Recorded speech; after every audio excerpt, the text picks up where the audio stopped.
우리는 요즘 요나서를 살펴보고 있습니다. 이 요나서는 성경의 분류상 예언서, 선지서에 속합니다. 그러나 그 내용에 있어서는 요나의 고백서, 요나의 참회록이라 할 수 있습니다. 요나서는 3인칭 관찰자 시점으로 기록되어 있습니다. 마치 요나가 아닌 다른 누군가가 요나에 대하여 기록한 것처럼 되어 있습니다. 그러나 그 내용은 요나가 직접 듣고 행하고 경험한 자전적인 이야기입니다. 요나의 고백이나 회개 없이는 결코 알 수 없는 내용이라는 것입니다. 요나가 물고기 뱃속에 들어가서 그 하나님께 회개한 것을 요나가 말하지 않으면 누구한들 그것을 알 수 있겠습니까? 그래서 이 요나서를 최초의 참회록이라 합니다. 실제로 이 요나서는 니느웨 백성의 회개를 그 내용으로 하지만 그러나 그 중심은 니느웨 백성의 회개보다는 오히려 요나의 회개에 더 집중되어 있습니다. 먼저 하나님은 니느웨 백성들을 포기하지 않으시는 것처럼 불순종하는 요나를 포기하지 않으십니다. 요나는 하나님의 명령에 불순종하여 다시스로 가는 배에 탔지만 그것도 배 밑창 가장 어두운 곳에 그곳에 들어가 숨죽이고 있었지만 하나님은 그런 요나를 찾아내셨습니다.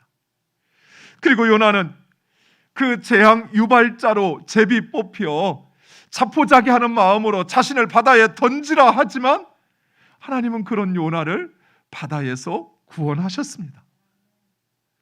하나님은 니느웨 백성들을 구원하시기 위하여 요나를 보내셨던 것처럼 하나님은 바로 그 요나를 구원하시기 위하여 온 세상, 온 우주를 동원하시는 것입니다. 요나가 다시스로 가려고 욥바로 내려갔을 때 마침 그곳에 다시스로 가는 배가 준비되어 있었습니다. 요나가 타고 가는 그 배 가운데 갑자기 지중해 풍랑이 일어납니다. 요나가 바다에 빠졌을 때도 하나님께서 그 요나를 안전하게 구원할 수 있는 큰 물고기를 동원하시어 요나의 회개와 구원을 돕는 것입니다. 이처럼 우리 하나님은 우리 한 사람 한 사람을 기억하시며 결코 포기하지 않으십니다.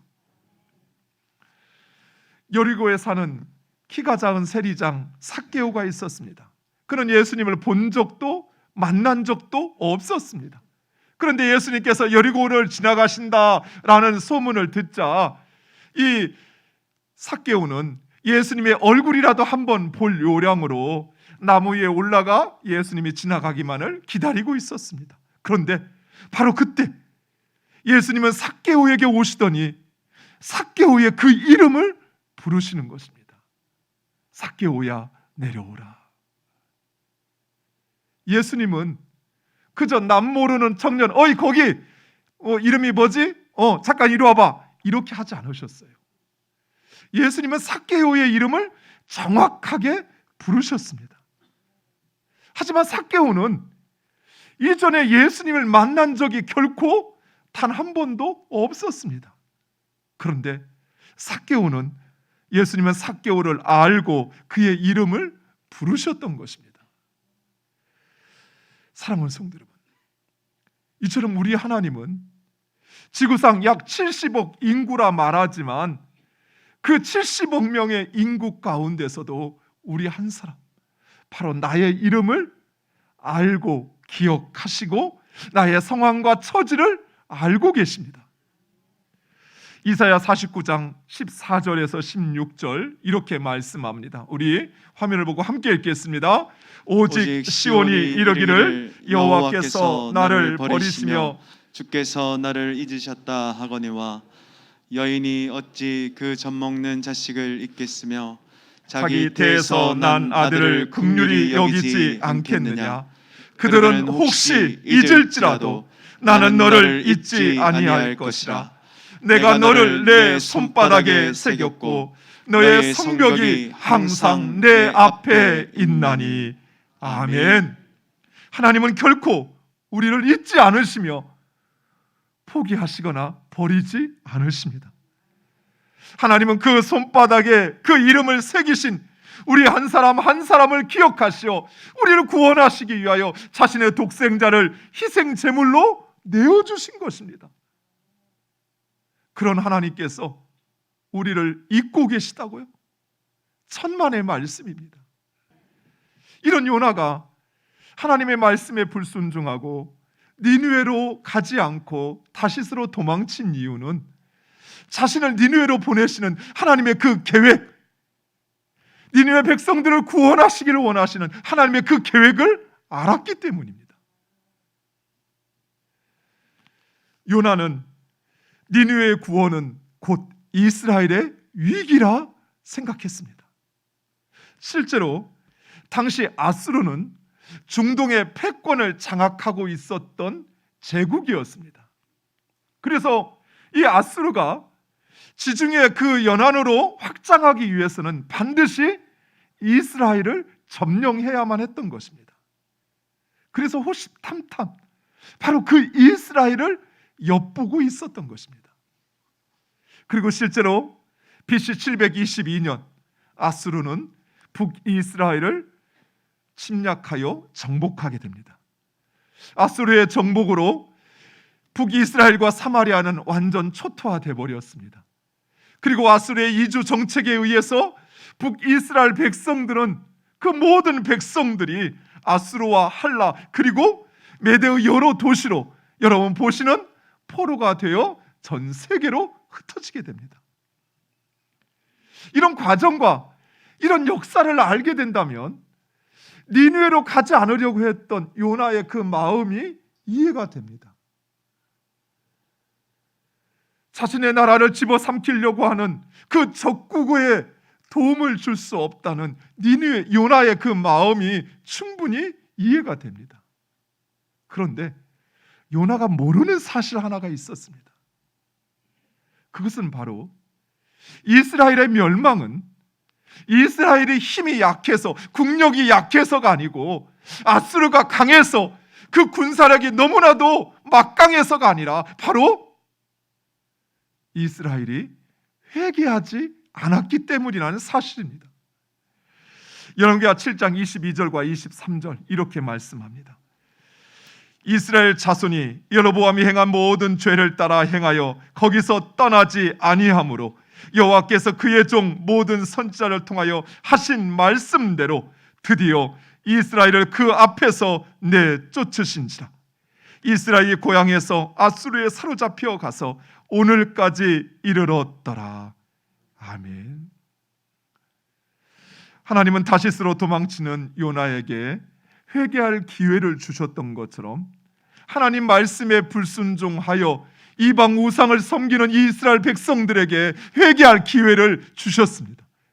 그런데 이스라엘은 회개하지 않았습니다. 그 결과 이스라엘은 아수르에 의해 멸망했던 것입니다. 사랑하는 성도 여러분, 분명히 알고 기억하시기 바랍니다. 이스라엘이 멸망한 것은 그 나라가 약해서가 아니었어요. 아수르가 너무나도 막강해서 상대가 되지 않는 그런 이유 때문이 아니었다는 것입니다. 그것은 바로 그들이 회개하지 않았기 때문이에요. 사랑하는 성도 여러분, 우리 하나님은 죄인은 용서하고 구원하시지만 그러나 죄는 결코 용납하지 않으십니다. 물론 하나님은 우리에게 회개할 기회를 주십니다. 그러나 그래도 회개하지 않는다면 우리는 그 죄로 말미암아 하나님의 진노 아래 놓이게 된다는 사실입니다. 그런데 이스라엘이 멸망한 데는 또 다른 이유가 있었습니다. 이스라엘의 불순종보다 더 본질적이고 더 궁극적인 이유가 있었습니다. 그 이유는 바로 하나님은 이스라엘을 통해 하나님의 하나님 되심을 세상에 증거하기를 원하셨다는 것입니다. 에스겔 36장 23절에서 22절에서 23절에 있는 말씀, 우리 좀 길지만 화면을 보고 함께 읽겠습니다. 그러므로 너는 이스라엘 족속에게 이르기를 주 여호와께서 이같이 말씀하시기를 이스라엘 족속아 내가 이렇게 행함은 너희를 위함이 아니요 너희가 들어간 그 여러 나라에서 더럽힌 나의 거룩한 이름을 위함이라. 여러 나라 가운데서 더럽혀진 이름 곧 너희가 그들 가운데서 더럽힌 나의 큰 이름을 내가 거룩하게 할지라. 내가 그들의 눈앞에서 너희로 말미암아 나의 거룩함을 나타내리니 내가 여호와인 줄을 여러 나라 사람이 알리라. 주 여호와의 말씀이니라. 아멘. 하나님은 애굽의 노예되었던 이스라엘 백성들을 출애굽시키시어 구원하셨습니다. 그리고 그 이스라엘 백성들과 하나님은 언약을 맺으며 그들을 모든 나라 가운데 하나님의 제사장 나라로 삼으시겠다고 약속했습니다. 곧 세상 가운데 하나님을 증거하는 제사장 나라로 삼으시겠다는 약속이었습니다. 그런데 이스라엘 백성들은 이런 하나님과의 언약을 잊고 하나님을 증거하기보다는 세상을 쫓았고 그리고 그 하나님을 버렸던 것입니다. 그러자 하나님께서는 바로 그 이스라엘 백성들을 열방 가운데 흩으시어 이스라엘 백성들을 통해서 하나님을 증거하게 하시는 것입니다. 다니엘서 6장 25절에서 27절 말씀은 당시 메대와 바사 연합국의 왕이었던 다리오의 조서입니다. 제가 읽겠습니다. 이에 다리오 왕이 온 땅에 있는 모든 백성과 나라들과 언어가 다른 모든 사람들에게 조서를 내려 이르되 원하건대 너희에게 큰 평강이 있을지어다. 내가 이제 조서를 내리노라. 내 나라 관할 아래에 있는 사람들은 다 다니엘의 하나님 앞에서 떨며 두려워할지니 그는 살아계시는 하나님이시오 영원히 변하지 않으실 이시며 그의 나라는 멸망하지 아니할 것이요 그의 권세는 무궁할 것이며 그는 구원도 하시며 건져내기도 하시며 하늘에서든지 땅에서든지 이적과 기적을 행하시는 이로써 다니엘을 구원하여 사자의 입에서 벗어나게 하셨음이라 하였더라. 아멘. 이 고백은 하나님을 섬겼던 다니엘의 고백이 아닙니다. 이 고백은 하나님을 전하였던 이스라엘 백성들이나 또는 다니엘의 새 친구들의 고백이 아닙니다. 하나님이 아닌 다른 신을 섬겼던 이방 왕 다리오가 그 모든 나라, 그가 다스리는 관할에 있는 모든 나라와 모든 백성들에게 조서를 내려 하나님, 그분이 유일하신 참신이라는 사실, 그 하나님이 이 땅과 온 세계와 우주와 역사를 주관하시는 유일하신 신이라는 사실, 이스라엘은 멸망하였지만 그러나 그 하나님의 나라는 영원하다는 사실, 그리고 그 하나님께서 그의 백성 다니엘을 사자로부터 구원하셨다는 사실을 이방 왕의 입으로 또 그 선포를 통해 전하고 알게 하시는 것입니다.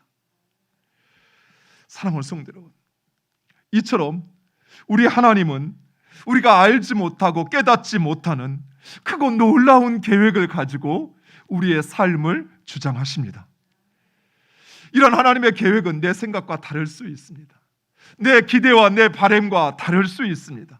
마치 요나가 원수 같은 그 니느웨 백성들을 구원하라고 하는 것처럼 말입니다. 그러나 우리를 기억하시며 결코 포기하시거나 버리지 않으시는 그 하나님을 신뢰하시기 바랍니다. 그 하나님의 전능하심과 자비로우심을 믿으시기 바랍니다. 그리하면 하나님께서 일하십니다.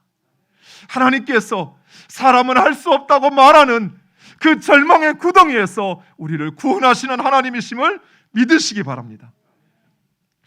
제비에 뽑힌 요나는 마치 모든 것을 집어삼킬 것 같은 검푸른 바다에 던져집니다.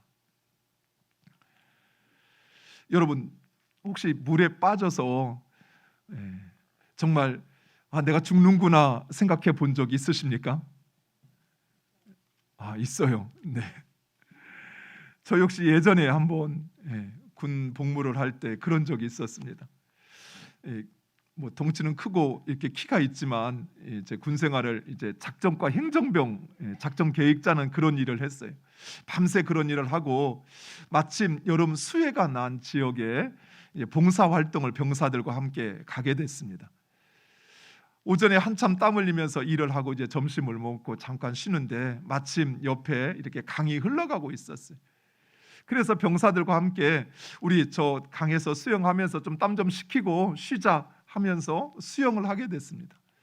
나름대로 제가 살던 곳이 바다 좀 근처에 있어서 바다 수영 좀 해봤다고 먼저 이렇게 가서 이렇게 강을 건너고 막 이렇게 수영을 하는데 밤에 야근을 하고 또 아침 낮을 이렇게 봉사 활동을 하다 보니까 저도 모르는 사이 제 몸이 이미 지쳐 있고 힘들어졌던 거예요. 그런데 수해가 나면 강바닥에 그물이나 밧줄 같은 것이 이렇게 다 얽히고 설켜 깔려 있습니다. 그런데 나도 모르게 지치니까 몸이 내려가잖아요. 그런데 그 내려가더니 발이 바로 그 밧줄에 걸린 거예요. 아무리 빼려고 해도 제 힘으로 뺄 수가 없어요. 막 거우적거리기 시작했습니다. 점점 물은 내 몸으로 들어오더니 내 목구멍을 막 차오르는 거예요. 이렇게 죽는구나 라는 생각이 들었어요. 그때 제 마음 가운데 다른 아무 생각 없이 하나님 살려주세요. 하나님 제발 살려주세요. 내가 예전에 이렇게 일했잖아요. 하나님을 위해서 헌신할 거잖아요. 하나님 내가 주를 위해서 앞으로 많은 일들 해야 되는데 나 살려주세요. 이런 생각 전혀 없어요. 그저 하나님 나 살려만 주세요. 그런데 그때 마침 후임병이 그런 제 모습을 보고 이렇게 밧줄을 던져줘서 그걸 붙잡고 살아났습니다. 별로 감동이 없으셔요. 남은 죽었다 살아났다는데도 은혜였습니다. 그 친구에게도 너무나도 감사했고 정말 하나님께서 정말 죽음 이렇게 죽는구나 하면서 숨이 막히는데 이거는 뭐로 표현할 수가 없어요.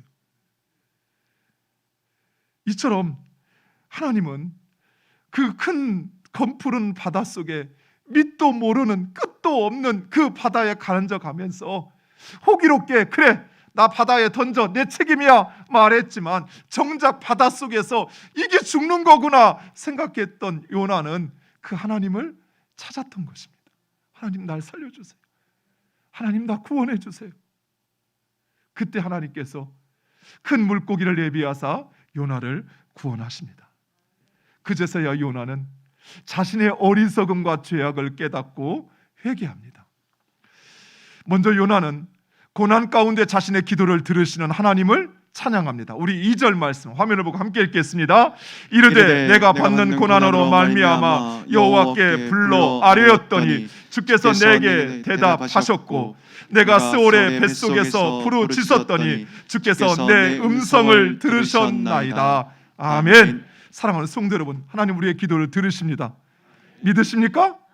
하나님은 우리의 신음도 들으시고 우리를 구원하시는 하나님이십니다. 내가 주를 위해서 무엇을 했느냐 중요하지 않습니다. 내가 오직 나의 구원자 되신 하나님을 믿고 구하면 그 하나님 우리를 구원하십니다.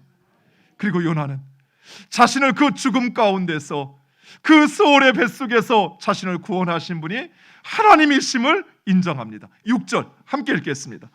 내가 산의 뿌리까지 내려갔사오며 땅이 그 빗장에서 나를 오래도록 막았사오나 나의 하나님 여호와여 주께서 내 생명을 구덩이에서 건지셨나이다. 아멘. 사랑하는 성도 여러분, 우리를 구원하실 분은 오직 하나님 한 분뿐이십니다. 사람도 이 세상의 권세도 돈도 의술도 나를 책임지지 못하지만 하나님은 그 절망의 구덩이에서 나를 구원하시는 하나님이심을 믿으시기 바랍니다. 그리고 요나는 자신의 죄를 깨닫고 하나님의 뜻에 순종하겠다 결단합니다. 9절 화면을 보고 함께 읽겠습니다. 나는 감사하는 목소리로 주께 제사를 드리며 나의 서원을 주께 갚겠나이다. 구원은 여호와께 속하였나이다 하니라. 아멘.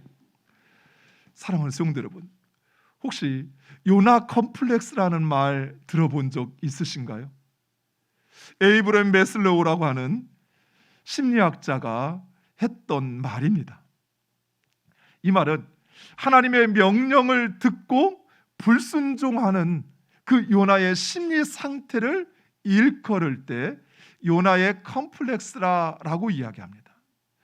즉, 요나는 정작 자신은 하나님의 말씀에 불순종하면서도 하나님의 말씀을 순종하지 않는다 하며 이방 민족들을 판단하고 정죄하였습니다. 또한 요나와 이스라엘 백성들은 스스로 하나님의 백성이라 하면서도 하나님의 백성답게 살지 않으면서도 스스로를 선민이라 그 하나님을 독점하려 했던 것입니다. 무엇보다도 요나는 자신이 하나님의 말씀에 불순종하여 그 하나님을 피하여 도망치면서도 자신의 죄를 깨닫고 회개하기보다는 오히려 자신을 합리화했어요. 그래서 회개하지도 돌이키지도 않았던 것입니다. 그런데 이런 요나 컴플렉스가 요나에게만 있는 것이 아니라 바로 우리들에게도 있다는 사실입니다. 정작 자신은 하나님의 말씀에 순종하지 않으면서 다른 사람을 판단하고 정죄합니다. 아무렇지 않게 마치 자신은 완벽한 것처럼 다른 사람을 비난합니다.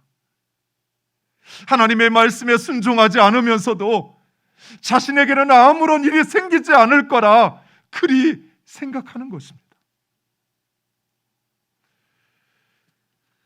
사랑하는 성도 여러분, 지금 우리에게 필요한 것, 그것은 바로 회개입니다. 전능하신 하나님, 그 하나님을 알고 믿는다 하면서도 그 하나님을 두려워하지 않았음을 회개하시기 바랍니다. 하나님의 뜻보다 어리석고 편협한 내 지식과 내 경험을 따라 살았음을 회개하시기 바랍니다. 그리고 이 시간 하나님의 부름을 따라 살겠다 결단하시기 바랍니다.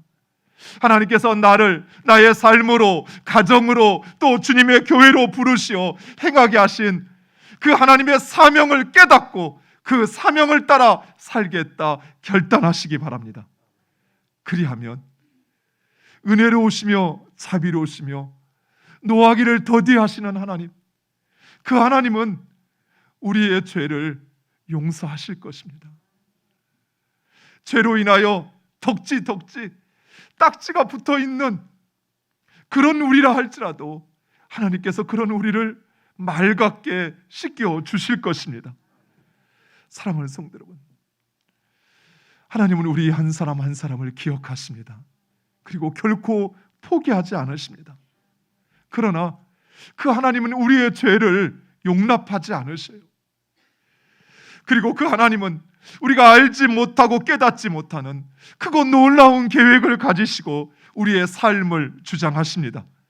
비록 이해되지 않고 깨달아지지 않더라도, 내 기대와 내 바람과 다르더라도 하나님의 뜻에 순종하시기 바랍니다. 그리하면 하나님께서 일하십니다. 하나님께서 우리를 구원하십니다.